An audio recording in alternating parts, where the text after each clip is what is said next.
Greetings, U.S. history students. Today we're going to take a look at the second part of the Great Depression. And after the Great Depression gets started, the question is, who's everyone going to be mad at, right? Well, obviously, anytime something goes wrong in the economy or goes wrong with coronavirus or you name it, it's got to be the president's fault, right? Well, that's not exactly accurate. But today we're going to take a look at Hoover and his response to the Great Depression, or lack thereof, and whether or not there was really anything he could have done differently, and how that will lead to FDR becoming our new president, who's going to do a very different kind of response to the Great Depression. So let's start by taking a look at the response to the Great Depression in terms of how people were reacting to this. I mean, you got to think about this for a second in terms of what Americans were like before the Great Depression.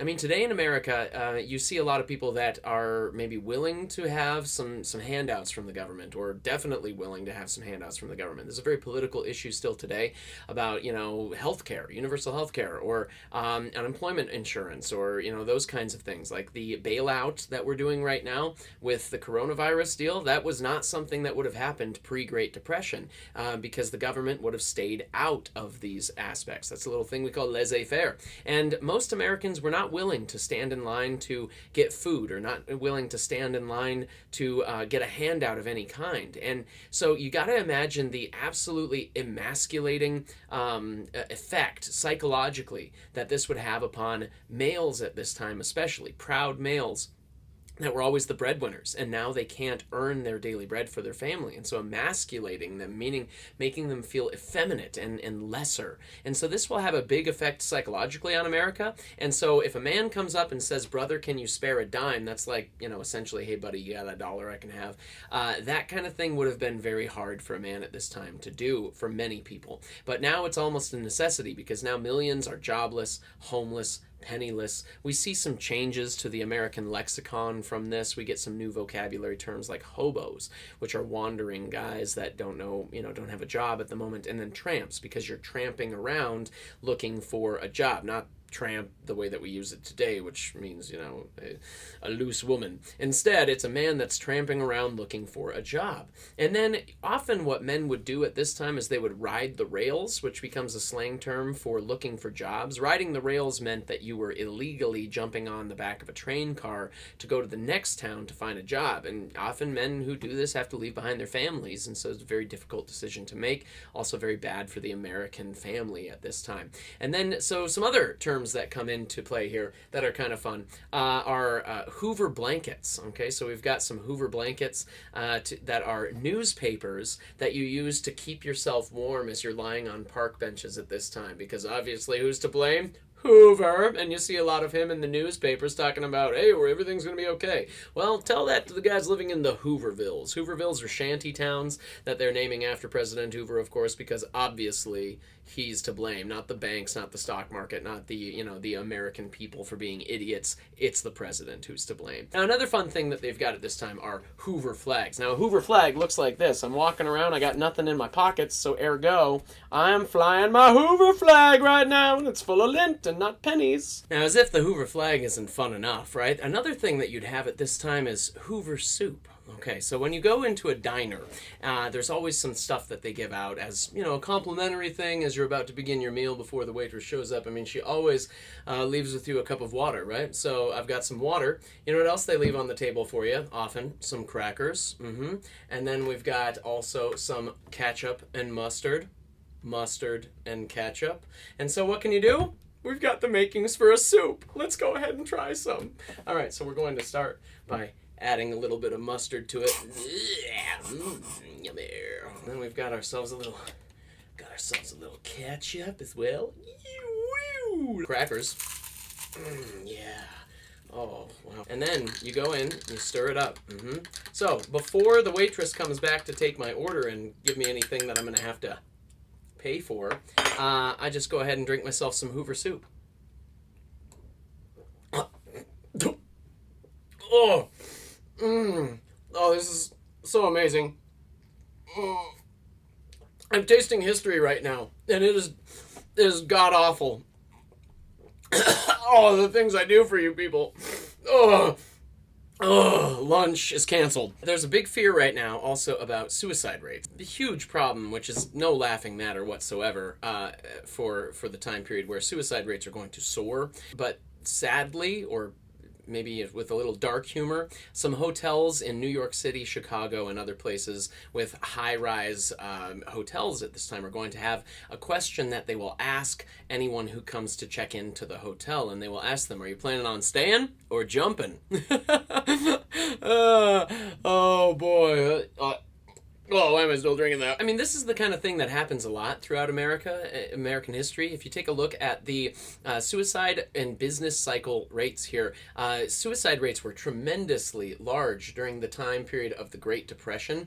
And then once the New Deal gets kicked into effect, those suicide rates drop a bit. And then we get World War II, which, you know, a good reason for less suicide during that time is because you're fighting in the war but getting paid to do it. But then we see them increase. And this increase right here would, I would say, be due primarily to the PTSD symptoms after World War II, which was not really treated at this time. But again, you can see kind of the ups and downs based upon the type of things that we have happening in the economy. And that really is a scary thing to think about, especially as we look at our current issues with problems with the coronavirus and other economic ebbs and flows. You know, that's something that must be considered and very scary, certainly for the time period. Now, let's take a look at some other indications of what the Great Depression is like living through it at this time. First of all, this is what I call a 2-horsepower car. Woo! Now, of course, because you can't afford to take care of the engine, so hey, just hook up your houses. Why not? These guys get a little sense of situational irony, don't they? Next time, try the train. Relax. Yeah, I'd love to try the train, you a-hole, but I can't. Jobless men, keep going. You know what makes this thing ironic, give us some situational irony again, is because this is from the Chamber of Commerce. Now, I don't know if you're aware of this, but the job of the Chamber of Commerce is to bring in commerce, to bring in jobs. And here they are warning jobless men, keep going. We've got nothing for you. That's bad. Here we've got ourselves a lovely shanty town. It used to be a landfill. It used to be full of garbage, and now it is a lovely little development on the south side of town. And then, you know, landfills will become a hot spot for Hoovervilles because, of course, the building material's there. Plus, you've got dinner. You know, dinner's there. And then rats, too, that are running around. Those, you know, they're available. They're available. And I love these kids. Hoover's Poor Farm Tobacco Fund. Hard times are still hoovering over us. Oh, how fun. And then look at this poor woman selling her children. 4 children for sale, inquire within. Yeah, I mean, I'd be pretty sad about that too, Mom. Oh boy, this is the Great Depression for you, ladies and gentlemen. It is rough. And who are we blaming? We're blaming Hoover, of course. Obviously, it's his fault. Well, that's really not fair, because President Hoover is dealing with the worst economic disaster in American history, and we've had other times in our history where there's been a boom and a bust, right? We've seen a great period like the Roaring Twenties and then a bust period, and usually that bust period does not last very long. It lasts maybe a year or two, and we're able to just kind of see it through the booms and busts of capitalism with laissez-faire economics. Well, Hoover is a Republican, right? And so he, as a Republican Party member, is a big devotee or believer in laissez-faire economics, which is leave it alone, don't touch it, government, leave the economy by itself. Well, that doesn't work sometimes, but in the past it has fixed itself, and so he's figuring we'll do that again. And what he will do instead is emphasize confidence, saying we're going to turn the corner, everything's going to be fine, we're all going to make it here. These are bad times, but we have charity for us here. And that's kind of ironic because throughout World War I, you might remember that he was the head of the Food Administration, and this is a guy that during World War I and after World War I will be responsible for using the government in America to feed tens of millions of people. However, he's not going to be able to do that here. He's not making any effort to feed the Americans. And it's really a political thing. It's a political non-response. He's going to emphasize also public building projects. So for instance, some states had already gotten some building projects underway in order to pay construction workers and to build things, build infrastructure. And so states were paying for that already, and he was saying, hey, we're going to give you some money as well to do it, but the problem is states no longer had any money whatsoever to do with it, and the government wasn't offering enough. So that didn't work either, because no projects got done while this was going on. It will take a huge influx of money to make that happen. Another thing that he will emphasize is a little thing called trickle-down economics. His goal is to cut taxes to the wealthy. He figures is if we cut taxes to the wealthy, they're going to spend that money in the economy, whether it's buying up stocks or it's building businesses and making it so that people have jobs. And then that money that they're keeping up top will trickle down to the rest of the working class. Well, that didn't work, because as taxes were being cut to the wealthy, that means even less money is coming in for the government, which is bad because they can't afford things anyway. And then it also means that they're not spending that money in the economy because of the fact that they're not confident they'll see any kind of payback for it. So it just doesn't work at all. In fact, it backfires. Another thing that they'll do is something that the Federal Reserve is doing today by lowering interest rates to almost zero or at zero, hoping that people will spend money on buying new cars or buying homes at a zero or low interest rate loan. But the problem is, if there's no money and there's no confidence, there's no desire to go and take out those loans, because you don't know what's going to happen next. You don't know if you'll be able to pay those bills. So that, again, backfires. So my point here is that President Hoover, he's trying, right? He's doing little things that are pretty traditional, but it's not working. And what this tells us, and what FDR, our next president, is going to see from this, and the voters are going to see from this, is that we need something far more dramatic. We can't do what's been done. We need something that is new and different.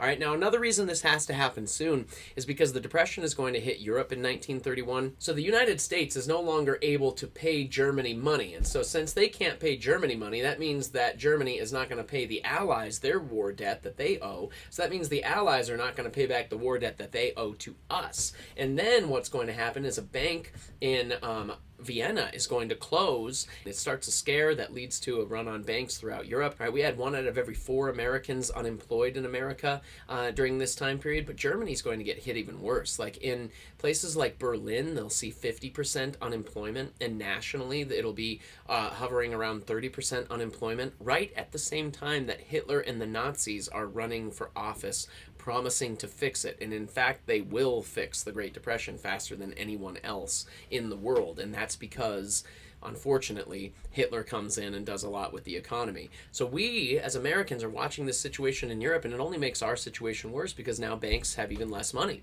So there's a lot of social unrest that starts too, because a lot of people are being forced to pay their bills, their mortgages, their interest rates, you name it, on bills they can't pay, and they don't have the money for it. So some farmers are going to try and offer to pay their loans back in kind, like I will make bread and pay it to you as a tax kind of thing, if you don't make me pay for my land right now, because a lot of farmers took out huge loans during World War I in order to buy up the land and the resources that they needed to keep producing at high levels, which led to a surplus of goods and now unpayable bills. So these farmers that are being foreclosed upon and being told you must pay your bills, they're rampaging around, even going at gunpoint against their creditors and the banks that are coming after them. Then we also see a thing called the Bonus Army. The Bonus Army were a group of World War I soldiers, a bunch of doughboys who came back, and these Johnnies, they fought for America, and so Congress in the early 1920s said, now that the war is over, we want to try and repay these soldiers by giving them a bonus that will happen in 20 years. So the plan was to pay them in 1940 their retirement bonus from the military. However, they need it now. So the Bonus Army is going to come by the thousands, even 10,000. About 10,000 men are going to show up at the foot of the Capitol building in Washington, D.C. They're going to set up a Hooverville right in front of the White House in Lafayette Park, which is right there across the street from the White House. And they're going to demand the payment of their bonus.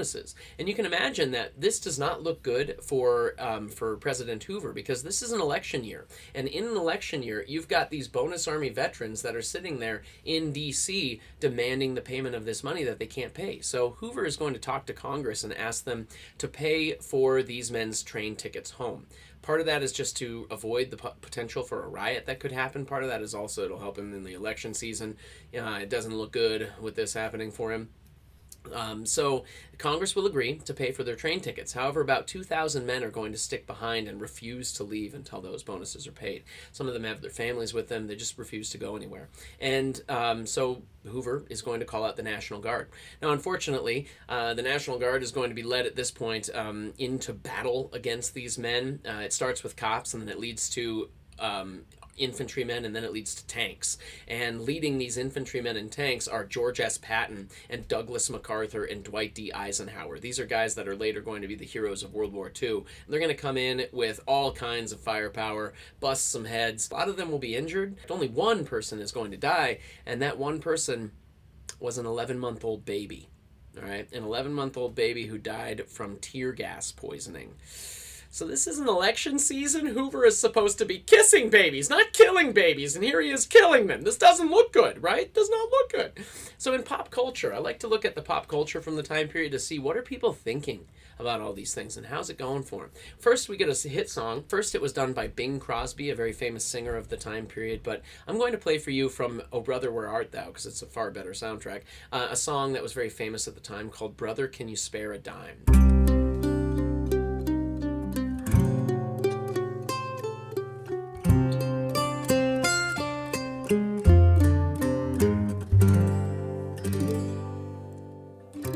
They used to tell me I was building a dream, and so I followed the mob. When there was earth to plow or guns to bear, I was always there, right on the job. They used to tell me I was building a dream, with peace and glory ahead. But why should I be standing in line, just waiting for bread? Once I built a railroad, made it run, made it race against time. Once I built a railroad, now it's done. Brother, can you spare a dime? Once I built a tower to the sun, brick and rivet and lime. Once I built a tower, now it's done. Brother, can you spare a dime? Once in khaki suits, gee, we look swell, full of that Yankee doodly-dum, and 500,000 boots went slogging through hell, and I was a kid with a drum. Say, don't you remember they called me out? It was out all the time. Why don't you remember I'm your pal? Buddy, can you spare a dime? Isn't that great lyrically? I mean, again, think of the psychological impact on these men of now having to ask for help, having to ask for a dime. And this happening at a time when, I mean, you heard the first verse there, the first two verses where he's talking about, I used to be the one that was building these towers, building these railroads. I was once wearing a khaki suit, a reference to World War I, being in uniform. I was the kid with the drum. I was the most patriotic. And now, look at me. I'm stuck here asking, brother, can you spare a dime? You know, that's a great song. Another great song, though, that I think that you'll all enjoy is Big Rock Candy Mountain. You see, there was this metaphorical location. It was a dream world for hobos and tramps. They would share these stories as they're riding the rails and trying to make it out west, because there were rumors that out west, somewhere in Montana, in the Rocky Mountains, there was a big rock candy mountain. And really, it's just a pipe dream, but at the same time, some men might have taken it fairly literally. They're so desperate. But there's this dream world, which is a hobo paradise. Now, listen to the lyrics and take a look at this cartoon to show you how wonderful this hobo paradise would be.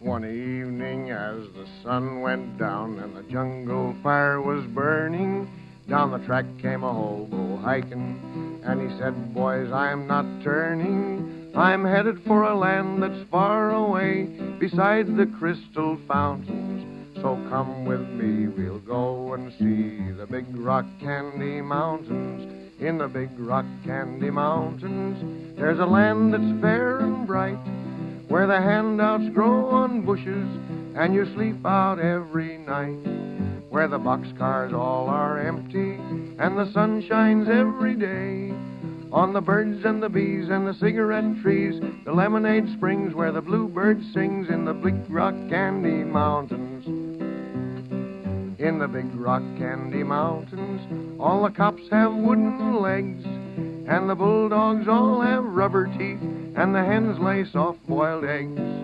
The farmers' trees are full of fruit, and the barns are full of hay. Oh, I'm bound to go where there ain't no snow, where the rain don't fall, the wind don't blow, in the big rock candy mountains. In the big rock candy mountains, you never change your socks, and the little streams of alcohol come a-trickling down the rocks. The brakemen have to tip their hats, and the railroad bulls are blind. There's a lake of stew and of whiskey, too. You can paddle all around 'em in a big canoe in the big rock candy mountains.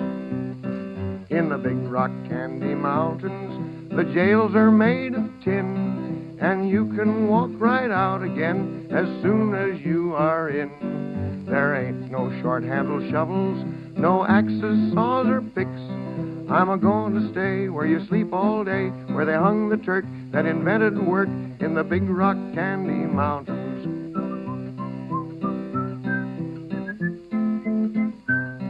I'll see you all this coming fall in the big rock candy mountains.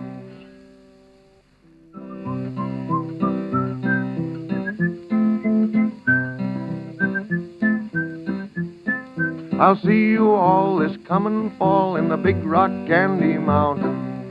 There's a lake of stew and of whiskey, too. Doesn't that sound like the greatest place ever? Oh, and that's the kind of thing that they're dreaming about here in 1932, which is re-election season, so not really working too well here for Hoover, but let's see what you would do if you were in this situation. 1932, choose your candidate. Let's see who you'd like. Now, pretend you don't know what's going to happen. Pretend that you're voting based upon your own personal preferences today. Now, today, if you vote politically Republican, you'd probably lean Hoover. If you vote Democrat, you'd probably lean FDR, but what would you do based on the situation of life in America right now? First of all, some fun facts about President Herbert Hoover. He was a Republican, indeed.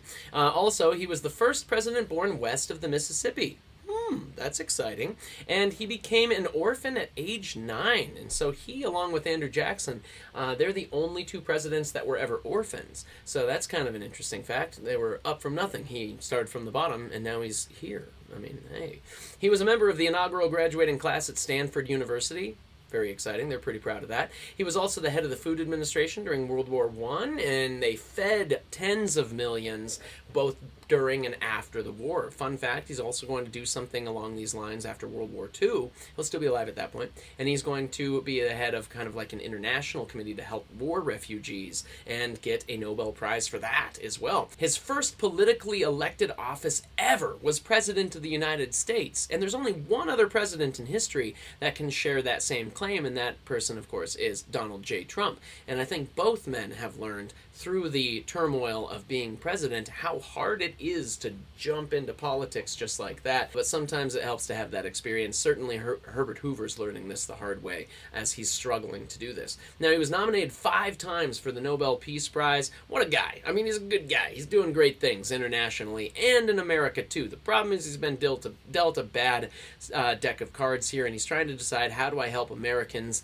in their time of need without pushing it too far? Remember, he's a proponent of laissez-faire economics, where the government stays out of it. In his 1930 State of the Union address, he said that economic depression cannot be cured by executive action or legislative pronouncement. Economic wounds must be healed by the action of the cells of the economic body, the producers and consumers themselves. And so if you are a big fan of that same kind of leave the government out of the economy type of belief, this would be something you'd want to hear, right? That the economy cannot be fixed by the federal government saying, here's a dish out of money, or here's a bunch of checks for you, or here's jobs for you. Instead, it's healed by businesses that survive through this turmoil and hire workers, and they work. and that's just how the economy functions. And so you'd be a big fan of that if you are in that same boat. Now, if reelected, he plans to emphasize confidence, even though he never really shows that much confidence, so it's going to be easier said than done. He plans to cut taxes to the wealthy. We call that trickle-down economics. He also plans to give states money so that they can build public works projects, like the Hoover Dam is going to get started. Very teeny amounts under Hoover, but won't be finished, of course, because the federal government didn't give him enough money. Later, it'll be finished by FDR, and he will keep the name in honor of Herbert Hoover. Another one, too, is he plans to lower federal interest rates down to like 0% to make it so that you can buy that house at a zero-interest loan. But if you don't have money for the loan, good luck. Okay, his campaign slogan is, "We're turning the corner." Yeah, turning the corner. How nice is that? All right, now let's take a look at the other candidates. In 1932, Franklin Delano Roosevelt, man, myth, and legend, coming in. Fun facts about FDR. First of all, he's a Democrat, in case you didn't know that. He is the former governor of New York. He was also the Assistant Secretary of the Navy during World War I, which is a spot that his great-uncle also held. He is, and that's Teddy Roosevelt, of course, and he is married to his fifth cousin, Anna Eleanor Roosevelt. Now, I know, they've got the same last name. They would have seen each other at family reunions. A lot of people would say, that's weird. To be fair, I don't even know who my second cousins are. For all I know, I could be married to my fifth cousin right now, which would be weird. But it's a little weird. Now, another thing is that he contracted polio, a viral illness that had no vaccination at this time. And he contracted polio from swimming in a swimming pool, because often the virus travels through water.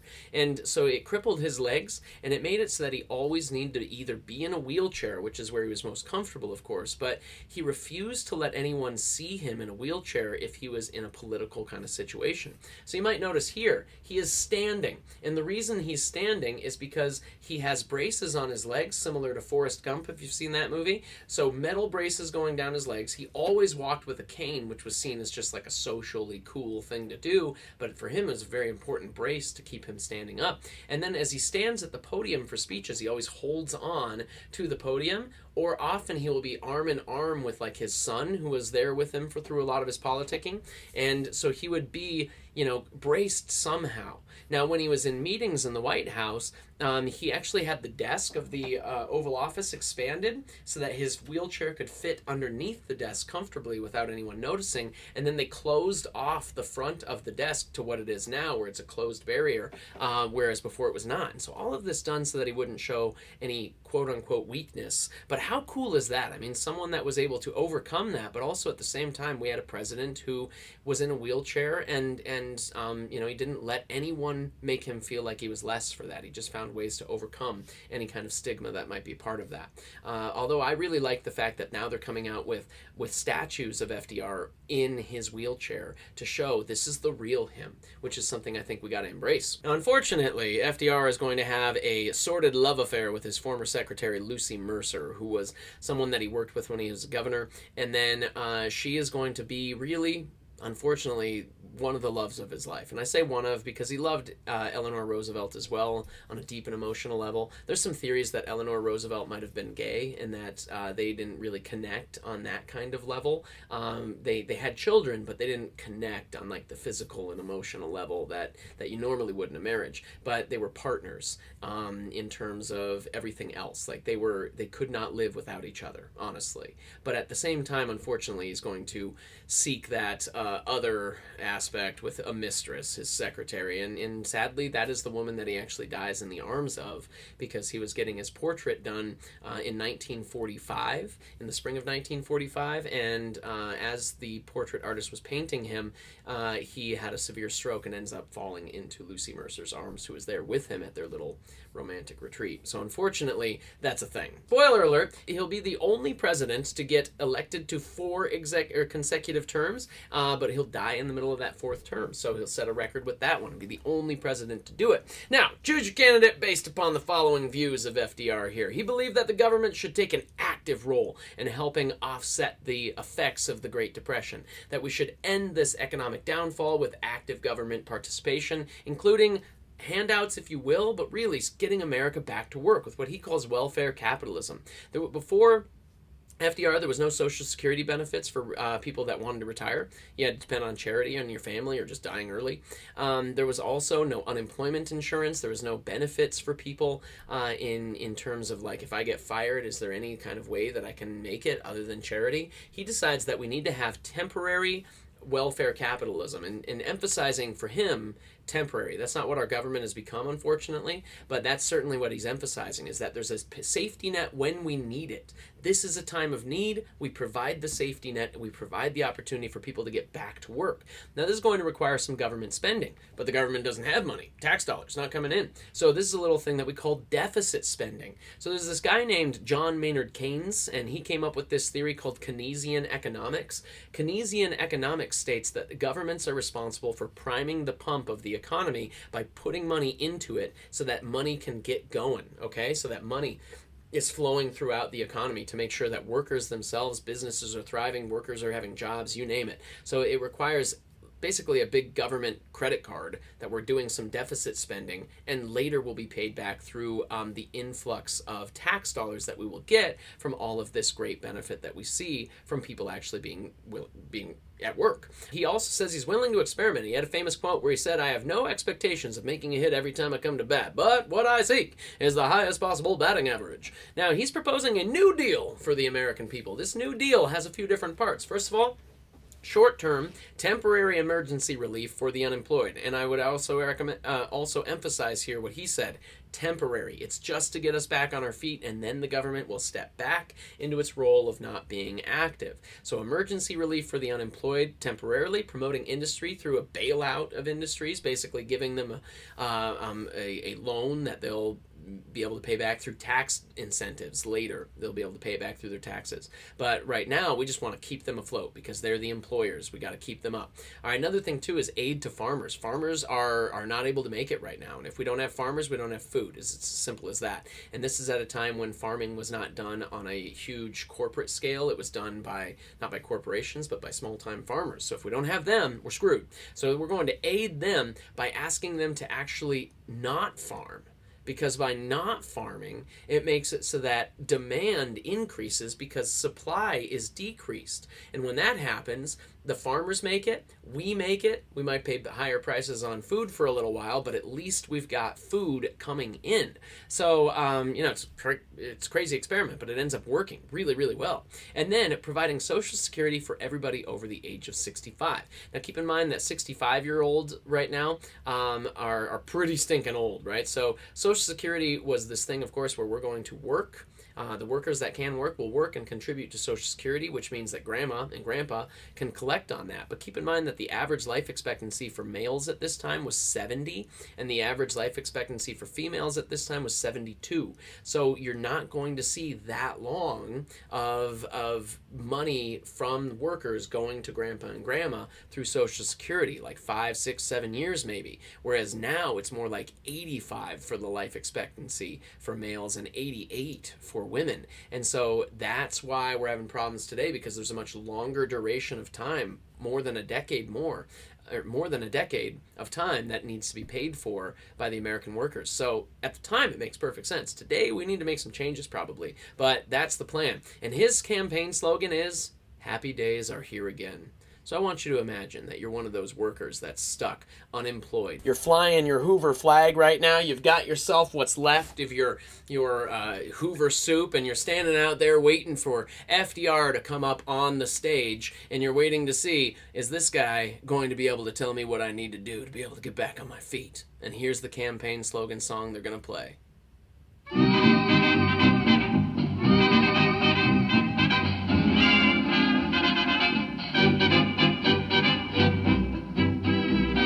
Yeah, it's actually pretty good. Maybe let's finish this off. Yeah, all right. This isn't so bad. I kind of like this guy. He seems pretty cool. You mean I'm not going to be unemployed?